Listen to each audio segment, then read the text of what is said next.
오늘 우리에게 주시는 하나님의 말씀은 고린도후서 9장 7절부터 15절까지의 말씀입니다. 제가 받들어 읽겠습니다. 각각 그 마음에 정한 대로 할 것이요 인색함으로나 억지로 하지 말지니 하나님은 즐겨내는 자를 사랑하시느니라.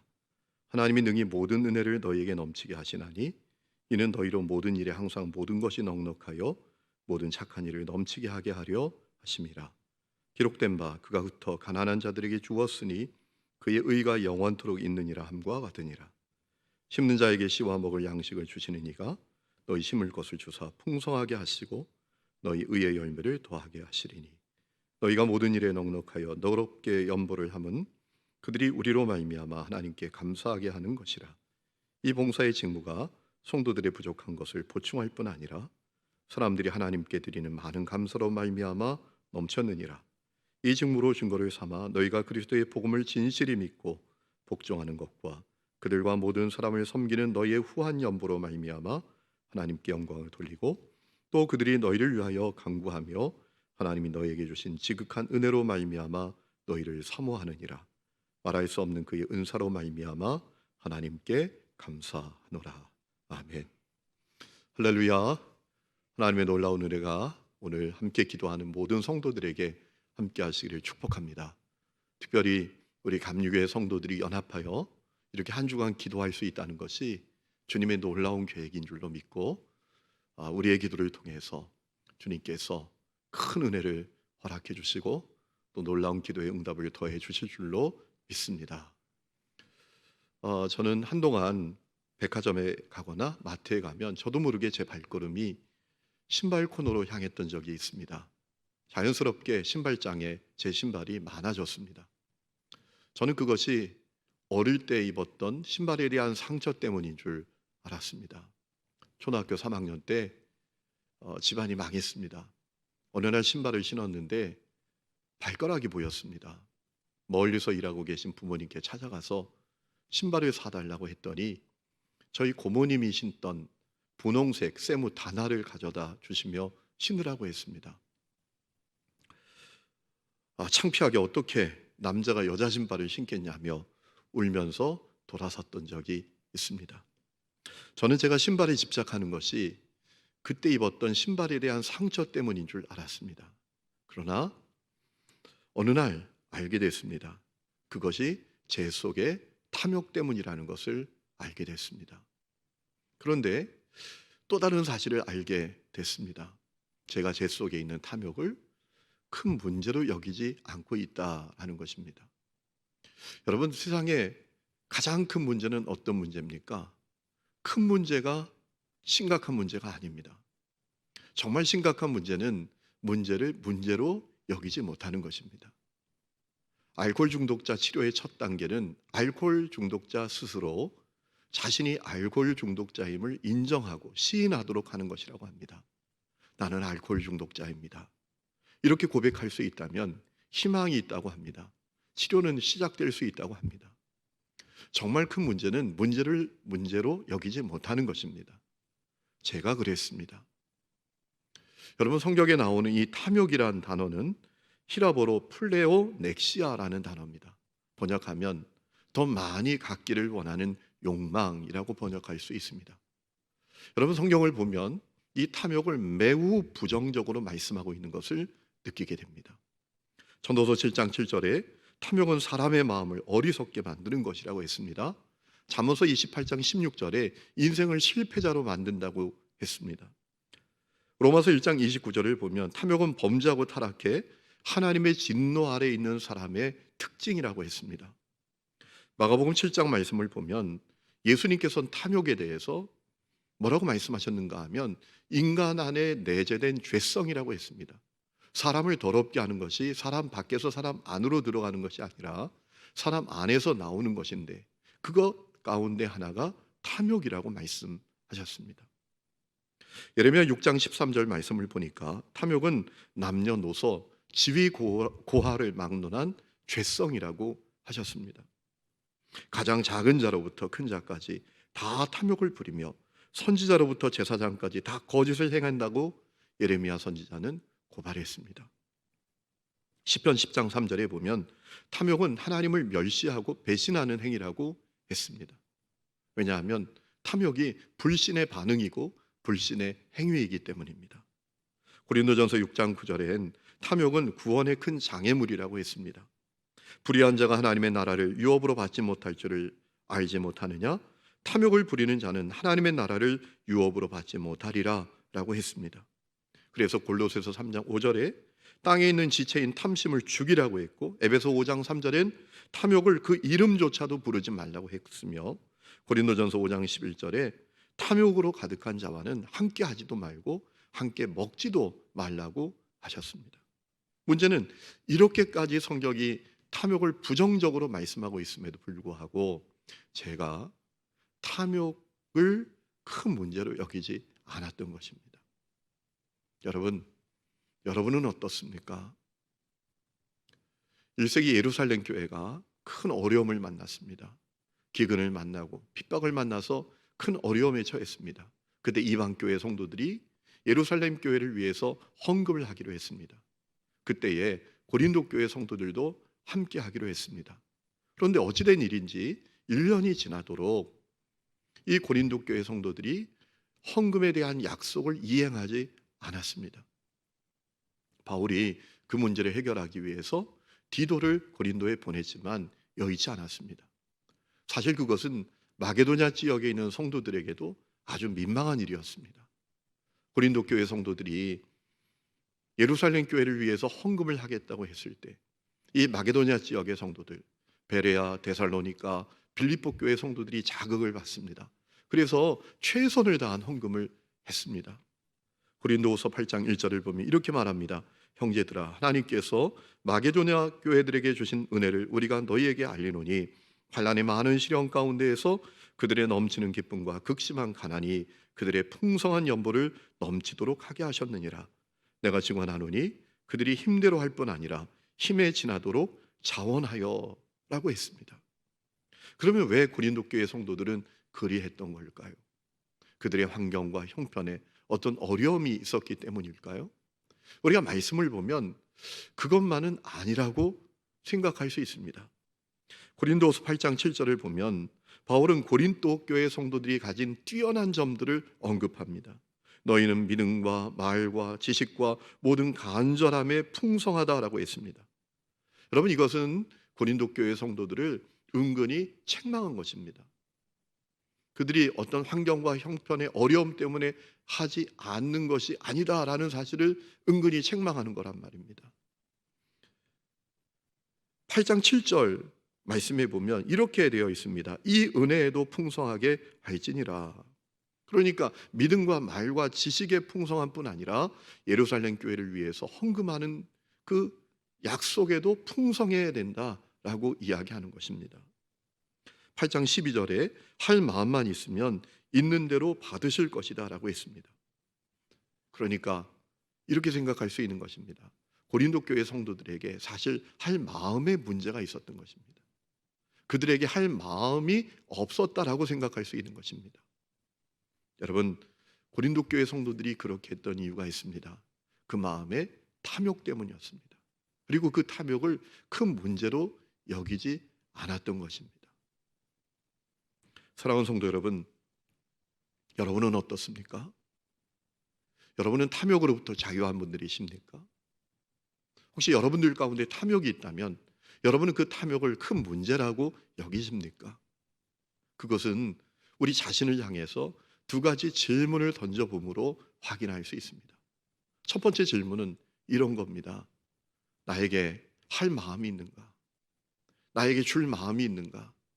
나에게 드릴 마음이 있는가? 라는 것입니다. 오늘 우리가 읽은 7절 말씀을 보면 바울이 고린도 교회 성도들에게 약속한 헌금 이행을 독려하면서 이렇게 권면했습니다. 각각 그 마음에 정한 대로 할 것이요. 마음에 정한 대로 한다는 것은 무엇입니까? 할 마음을 갖고 있다는 것입니다. 할 마음을 갖고 있지 못하다면 정할 일도 없을 것입니다. 여러분에게 줄 마음은 있으십니까? 여러분에게 드릴 마음은 있으십니까?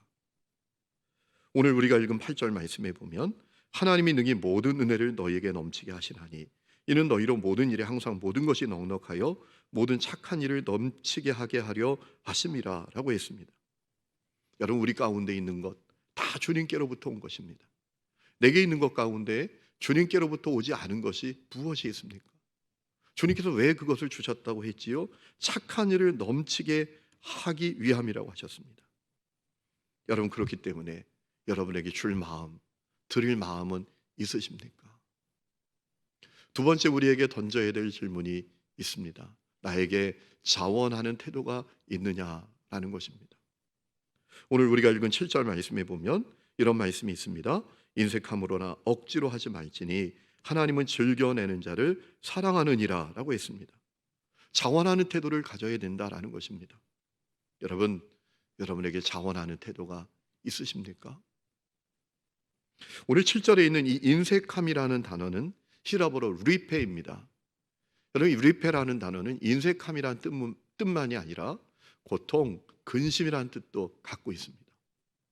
여러분, 여러분에게 주는 것, 여러분이 드리는 것, 그것이 혹시 근심이나 고통은 아니십니까? 오늘 우리가 읽은 11절 말씀을 보면 이런 말씀이 있습니다. 너희가 모든 일에 넉넉하여 너그럽게 연보를 함은 그들이 우리로 말미암아 하나님께 감사하게 하는 것이라. 13절에 너희의 후한 연보로 말미암아 그들이 하나님께 영광을 돌릴 것이다 라고 했습니다. 이 말이 무슨 얘기죠? 이방 교회 헌금이 예루살렘 교회 성도들의 마음을 분발하게 하고 그들의 신앙을 성장하고 성숙하게 한다라는 거예요. 자, 그렇지 않겠습니까? 이방의 복음이 전해졌습니다. 교회가 세워졌습니다. 그런데 그 교회, 이방 교회 성도들이 예루살렘 교회 성도들이 어렵다고 헌금을 보내왔어요. 여러분, 그때 예루살렘 교회 성도들의 마음이 얼마나 분발하겠습니까?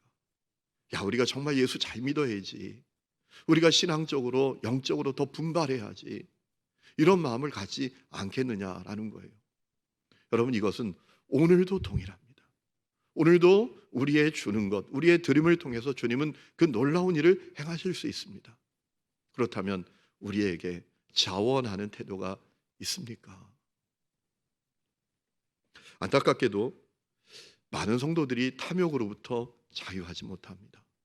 목회자들도 마찬가지인 것 같습니다. 얼마 전에 우리 교회 어느 성도님 가정을 신방했는데 그분이 신앙생활에 갈등을 느끼고 있었습니다. 충격적인 것은 그 원인이 목회자들 때문이었습니다. 기독교 방송 뉴스에서 연일 우리 교단 내 소송에 관한 그런 뉴스가 들려오는 것을 그분이 들으면서 신앙의 갈등을 느끼고 있었습니다. 너무나 미안했습니다. 여러분, 왜 그렇게 교회 지도자들이 서로 소송에 몰두합니까? 그 마음의 탐욕 때문입니다. 교권과 권력에 대한 탐욕 때문입니다.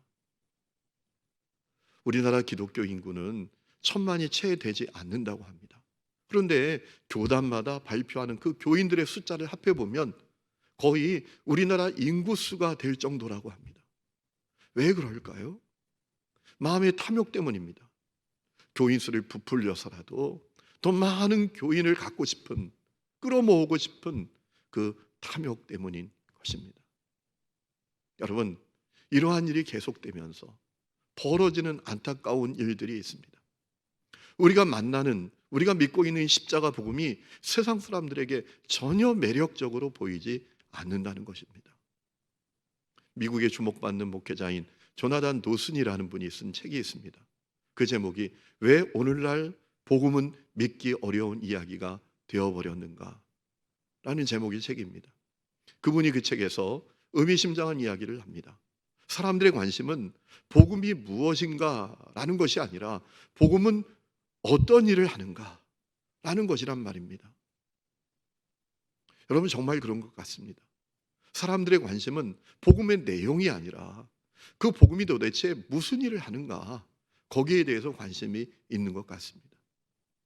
여러분, 생각해 보면 십자가 복음이라는 것이 탐욕으로 가득한 사람들만 만드는 것 같으니 우리가 믿는 십자가 복음이 그들의 눈에 매력적으로 보이겠습니까?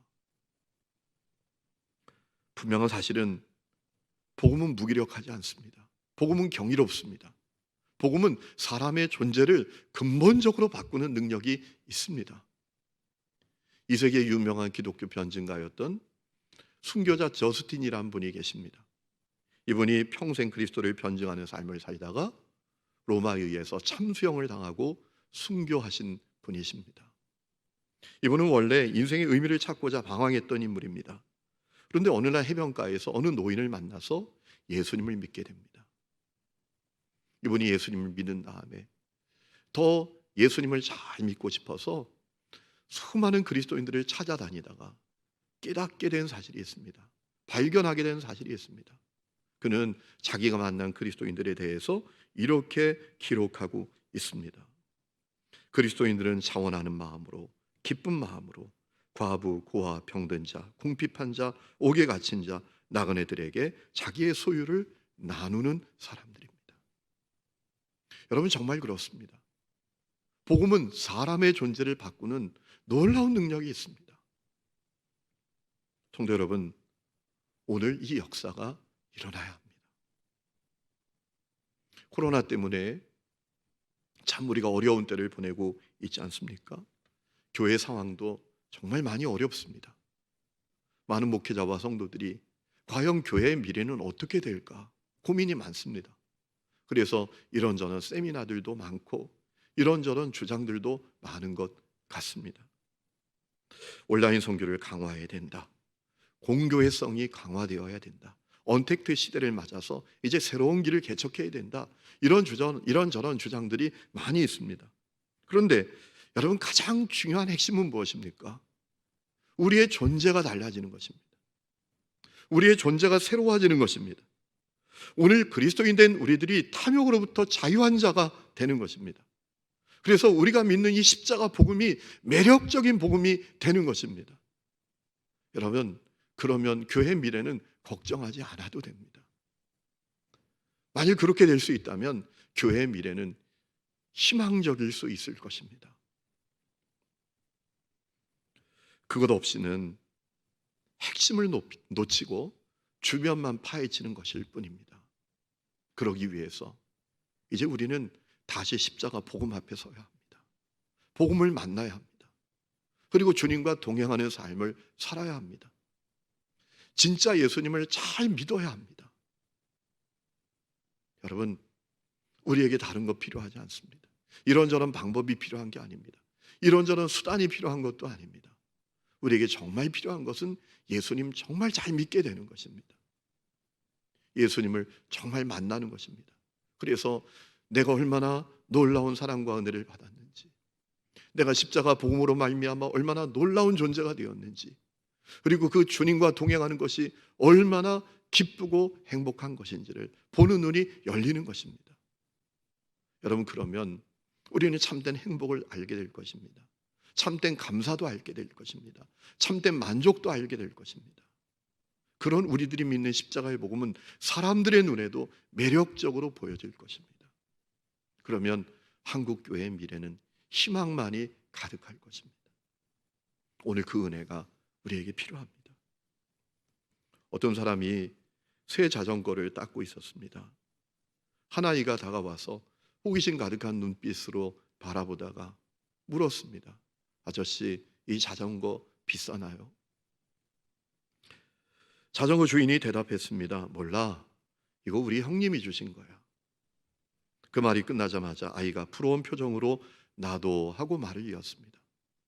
자전거 주인 생각에 아이가 당연히 나도 그런 형이 있었으면 좋겠어요 라고 할 줄 알았는데, 이 아이의 다음 말이 뜻밖이었습니다. 나도 그런 형이 되었으면 좋겠어요. 나도 그런 형이 되었으면 좋겠어요 라고 하는 것입니다. 이 아이가 이렇게 말했습니다. 내 동생은 심장병이 있는데 조금만 움직여도 숨을 헐떡거려요. 나도 내 동생에게 이런 멋진 자전거를 줄 수 있는 형이 되었으면 좋겠어요 라고 하더라는 것입니다. 사랑하는 성도 여러분, 세상에는 늘 도움을 받고 받기만 원하는 동생이 되고픈 사람이 있고, 도움을 줄 수 있는 형님이 되고 싶은 사람이 있습니다. 그 마음에 탐욕이 가득해서 더 많이 가지지 못하는 것 때문에 불평하고 원망하고 시기하고 분노하면서 살아가는 사람이 있는가 하면 더 주지 못해서, 더 나누지 못해서 안타까워하고 미안해하는 사람이 있습니다. 여러분, 한국교회와 우리 목회자들과 성도들이 후자가 될 수 있다면 하나님은 얼마나 기뻐하실까요? 그리고 하나님은 그런 우리들을 통해서 얼마나 놀라운 일을 행하실 수 있을까요? 그런 우리들이 있는 교회의 미래는 얼마나 희망적일까요? 물론 탐욕으로부터 자유하는 것이 결코 간단한 문제만은 아닙니다. 끈질긴 싸움이에요. 얼마 전에 우리 교회 권사님이 운영하시는 그 부동산 사업장의 신방을 갔습니다. 이런저런 이야기를 하는 가운데 아파트 값이 정말 비싼 것을 알게 됐습니다. 그래서 제가 그 권사님께 저는 은퇴하면 어디서 살까요? 라고 했더니 그 권사님이 저에게 목사님 제가 농막 만들어 드릴게요 라고 하는 거예요. 제가 놀라서 농막이요? 라고 했더니 그 권사님이 목사님 요즘 농막 근사하게 만듭니다 라고 하는 거예요. 그런데 그 얘기를 들을 때 이상하게 제 마음에 서운함이 있었어요. 여러분, 탐욕으로부터 자유하는 것이 결코 간단한 문제 아닙니다. 끈질긴 싸움이에요. 그러나 우리는 자유할 수 있습니다. 여러분, 바울은 그 모델을 우리에게 소개하고 있습니다. 우리가 탐욕으로부터 자유할 수 있는 모델을 우리에게 소개하고 있습니다. 그분은 바로 우리 예수님이십니다. 고린도후서 8장 9절 말씀을 보면 바울은 이렇게 우리에게 증언합니다. 우리 주 예수 그리스도의 은혜를 너희가 알거니와 부요하신 이로써 너희를 위하여 가난하게 되심은 그의 가난함으로 말미암아 너희를 부요하게 하려 하심이라. 예수님은 우리를 구원하시고 우리를 부요하게 하시기 위해서 가난하게 되신 분이십니다. 여러분, 우리가 다 그 예수님 따르는 사람들입니다. 우리 모두가 다 예수님 따라가야 합니다. 저는 우리 한국교회, 특별히 감리교회 모든 성도들과 목회자들이 그 예수님을 따라가기를 원합니다. 그래서 탐욕으로부터 자유함을 선포하는 모습이 될 수 있기를 축복합니다. 그때 교회는 다시 살아나고 교회의 미래는 희망으로 가득하게 될 것입니다. 오늘 그 은혜가 저와 여러분에게 가득할 수 있기를 주의 이름으로 축원합니다. 이 시간에 기도하는 시간을 갖겠습니다. 하나님 아버지, 우리가 탐욕으로부터 자유한 것이 참 끈질긴 싸움인 것을 느낍니다. 우리 예수님께서 모델이 되셨음에 예수님 잘 따라가게 하여 주옵소서. 주여, 우리가 십자가 복음 앞에 다시 서기를 원합니다. 복음을 다시 만나기를 원합니다. 주님과 동행하는 사람들이 되기를 원합니다. 우리가 정말 예수님 잘 믿는 사람이 되게 하여 주옵소서. 그리하여 우리가 믿는 십자가의 복음이 세상의 희망이 되고 불신자들에게 매력이 되게 하여 주시옵소서. 그리하여 참으로 한국교회 다시 희망으로 가득하고 하나님의 놀라운 일하심이 충만한 교회로 서게 하여 주시옵소서. 하나님의 놀라운 은혜를 우리 모두에게 덮어주시기를 원하옵고 예수님의 이름으로 기도했습니다. 아멘.